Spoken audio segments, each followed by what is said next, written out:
the night I'll never forget. There's something unsettling about old friends, how they carry fragments of your past, bits of who you used to be, and how sometimes reconnecting with them feels like unlocking a door you weren't sure should be opened. That's how I felt the night I visited Tom. It had been years since we last saw each other, back in high school when things were simpler. We'd lost touch after graduation, like so many friendships do, reduced to the occasional like or comment on Instagram. But one night, after spending a few days in Austin with friends, I got a message from him. "When are you heading back?" he asked. "Today," I replied. Tom told me he lived just outside Austin, about an hour's drive in the direction I was headed. "You should stop by," he suggested. "Catch up for a bit." I thought about it for a second. It had been years, sure, but why not?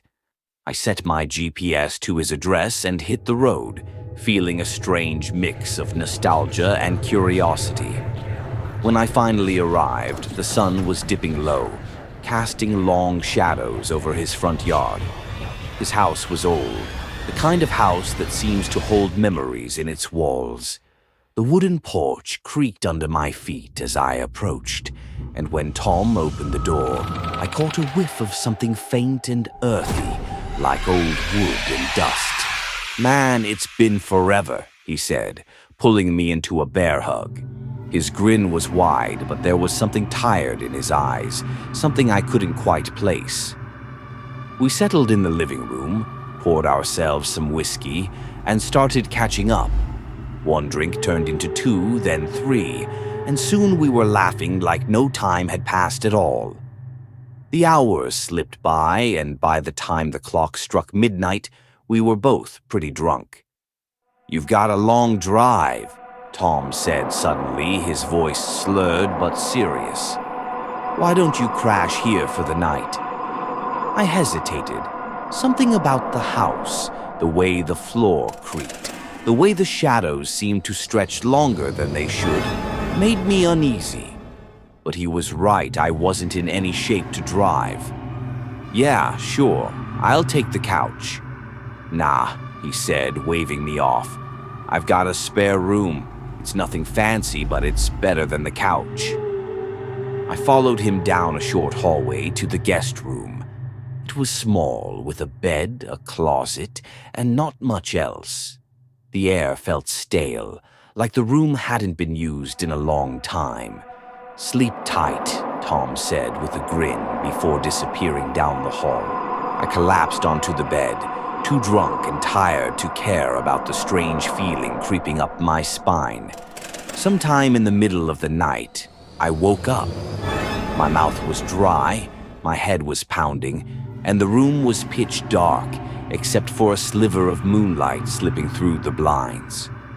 I lay there for a moment, trying to shake off the fog of sleep, when I noticed something. In the corner of the room, near the closet, there was something hanging. At first, I thought it was just a coat on a rack.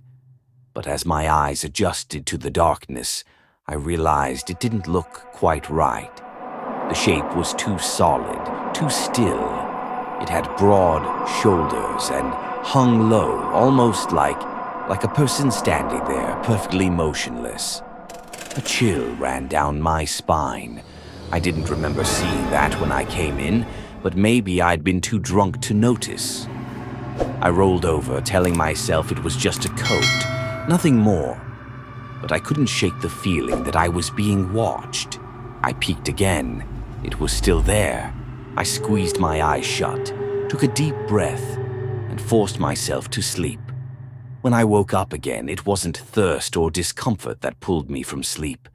It was a sound, a slow, deliberate creaking, like someone stepping carefully on an old wooden floor. My eyes shot open. The room was dimly lit now, dawn creeping in through the blinds. I turned my head toward the corner, and my heart stopped. The coat was gone. I sat up so fast that my head spun.